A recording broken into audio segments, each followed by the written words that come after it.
Jesus said to Simon, "Do not be afraid. From now on, you will be catching men." Good evening, brothers and sisters. Good evening, Father. Magandang gabi po sa inyong lahat. Batiin niyo yung katabi. Sabihin mo, sister, brother, good evening. And advance happy Valentine. Ayan. No? So, habang kayo naghahanap ng kadate ninyo sa ating pong gospel today, and the readings for today is about calling. Pero before that, tatanungin ko kayo, sino ba sa inyo ang naka-experience na maging studio contestant sa mga palabas sa TV? Taas ang kamay. Studio contestant sa mga TV shows. Wala? Ay, naiya lang iba siguro. No? Di po ba, ang pinaka-exciting na part doon ay yung kapag ikaw yung napili at tinawag ng host. No? Example, sabihin, Father Jeremy, ikaw ang nanalo. No? Ng 1,000.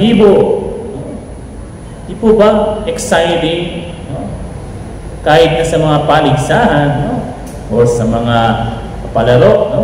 Kapag ang pangalan mo ang natawag at ikaw ay tinawag, you are called because you are the winner, no? You are the chosen, di ba? What you will feel is happiness and gladness and of course, excitingness. No? Excited ka, no? And you will be proud of yourself. Why? Because you are called. But how much more if it is God who called you? No?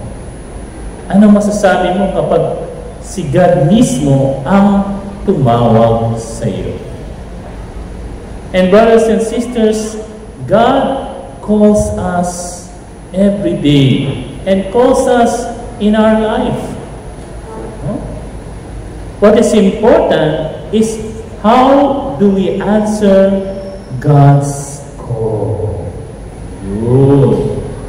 Paano ba natin tanggapin ang tawag ng Panginoon?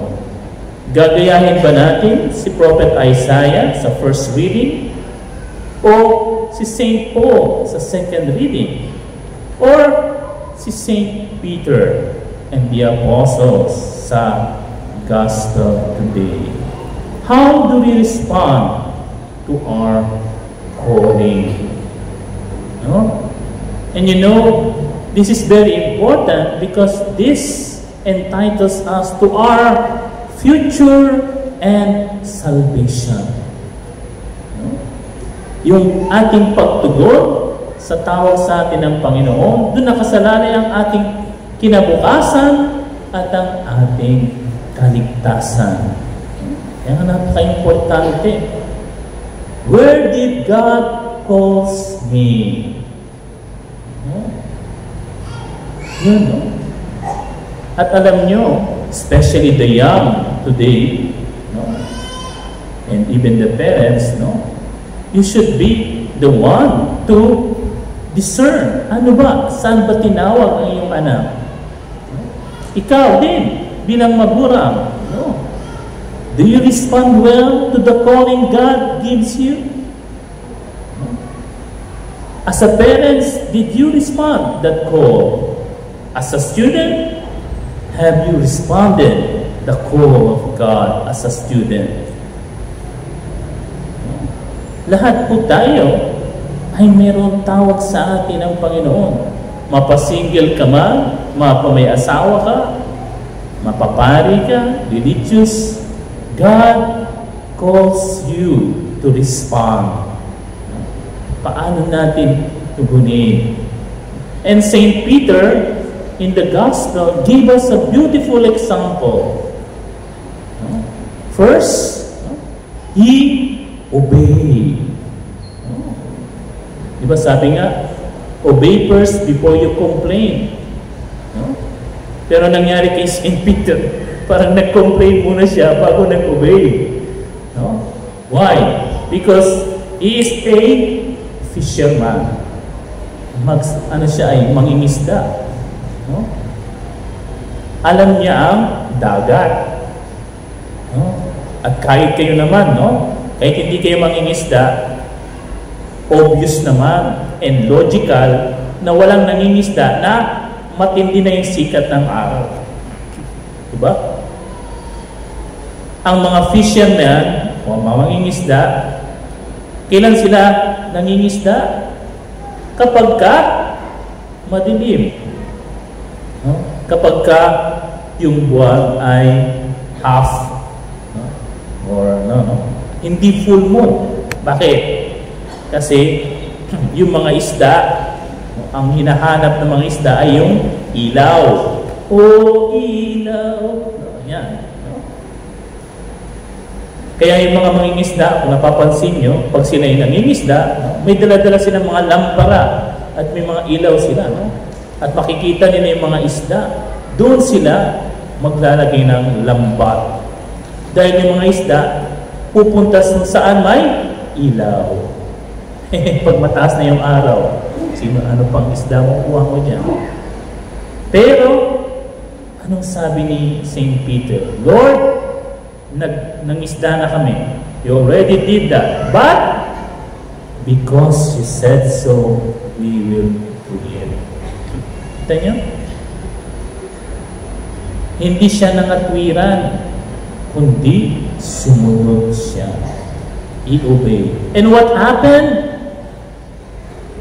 There's a miracle. Merong milagro na nangyari. Siksik-liglig na tumaapaw na isda ang pumunta sa kanila. And that's what's happening also every day in our life, brothers and sisters. Sinasabihan tayo ni Lord, uy, magrosaryo ka. Uy, magsimba ka naman. Total, wala kang ginagawa. Anong sabi natin? Baliktad kaysa kay St. Peter. Ay, ayoko. Magti-TikTok na lang ako. Ay, ayoko nga. Maganda yung palabas sa Netflix. Maganda yung sinusubaybayan ko yung Batang Quiapo. Bakit ako magdadasal? Bakit ako magsisimba? Kaya naman, wala tayong milagro. Wala tayong grasyang natatanggap. Bakit? Hindi tayo marunong sumunod. Ito yung problema natin. No? Kaya hindi natin natutugon yung tawag ng Diyos. Hindi tayo marunong sumunod. Sa batas lang ng trapiko, ayan. Kaya maraming naaaksidente sa atin. No? Kita ninyo, sa araw-araw na lang na ginawa ng Diyos. No? May mga nasasagasaan, may nabubunggo, may bakit? Kasi hindi marunong sumunod sa mga simple lang na batas. Di po ba? Ayan. Pangalawa, anong ginawa ni St. Peter, ni San Pedro sa kanyang pagtugon sa tawag ng Panginoon? Sabi niya dito, napakaganda, no? Depart from me, Lord, for I am a sinful man. Tayo kaya magagawa natin yung ginawa ni San Pedro, ni St. Peter? Masasabi man natin, Lord, ako'y makasalanan, lumayo ka sa akin. Humingi ako ng tawad sa iyo, Lord. No? Minsan, imbis na tayo ay magpakumbaba, aminin natin ang ating mga kasalanan, anong ginagawa natin? Pinagtatakpan. O yung mga lalo na yung mga matatanda, o yung mga gina-justify natin yung ating kamalian. Madalas sabi natin, lahat naman ginagawa yan, Father. Si yung kapitbahay nga namin. Diba? We justify instead of admitting our mistake. Sa pamilya, bakit nagkakatampuhan? Bakit hindi nawawala yung away sa mag-asawa? Kasi isa lang naman ang word na kailangan marinig ng bawat isa. Ano yun? Sorry. Sorry. Pero dahil mataas ang ating loob, ayaw nating mag-sorry. Yun lang naman ang hinihingi. Humingi ng tawad, sorry.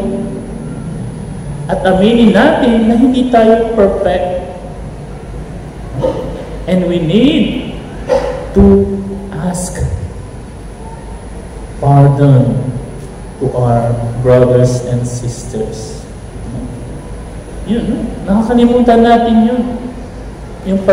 At ganun din, no? Minsan yung mga magulang, nahihiya din na humingi ng sorry sa mga anak. No? Nung maliliit pa yung mga anak, madali lang magsabing, sorry anak ha. Pero pag mga matatanda, mga youth na, no? Nahirapan tayo mag-sorry na sa atin. Kasi para bang sa isip natin, sa ating pakiramdam, parang binababa natin yung dignity natin pag humingi tayo ng sorry. No, that's not true. When you ask sorry, it does not put you down.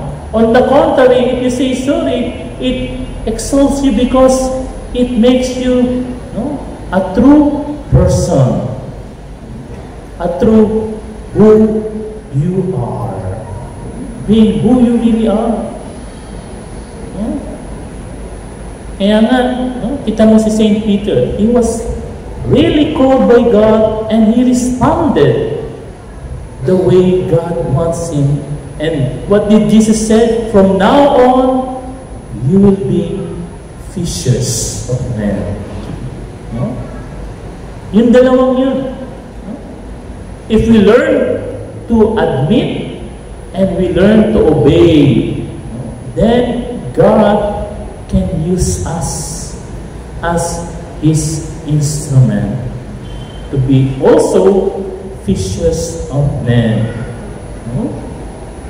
And how? We must ask this grace from the Lord. Kailangan natin ito. No? Sabi ko nga, hindi lang para sa kinabukasan natin, para sa ating kaligtasan. Kasi hanggang ngayon, no? Hindi pa natin alam kung paano tugunan ang Panginoon. At maraming iba, no? Naghahanap pa ng ano pa yung tawag sa akin ng Panginoon. No? What is my calling? No? And mga parents, kung may mga magulang dito, mga lolo, lola, mga auntie at auntie, no? Tanay ko nga kayo, kailan ninyo tinanong ang inyong mga anak o apo kung anong bukasyon meron sila? When was the last time you asked your child or your pamangkin, anong bukasyon meron ka? What calling do you have? Kasi, ito bato-bato sa langit, karamihan sa mga magulang, ang bukasyon na naalam ay yung pag-aasawa. Aminin. Ito, si ganito, maganda yan, ito saan.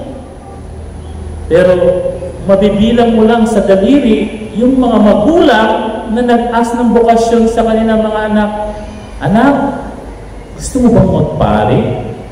Anak, gusto mo bang magmadre? Anak, gusto mo bang maglingkod sa simbahan? Kahit ngayon, i-challenge ko kayo. Paglabas nyo ng simbahan, tanungin yung unang makasalubong nyo dyan na may anak, anong bukasyon gusto mo sa anak mo? At sigurado, kung sasabihin yan, magiging engineer yan, magpupulis yan, kaunti lang makikita mo magsasabi, magiging pari yan, magiging madre yan. Pero alam niyo po, no? Kapag wala nang nagpari at nagmadre, kayo rin ang kawawa. Bakit? No? Minsan may naanok sa isang parokya, no? Nagre-reklamo. Ano ba naman yan? No? Wala man lang mag-blessing ng bahay.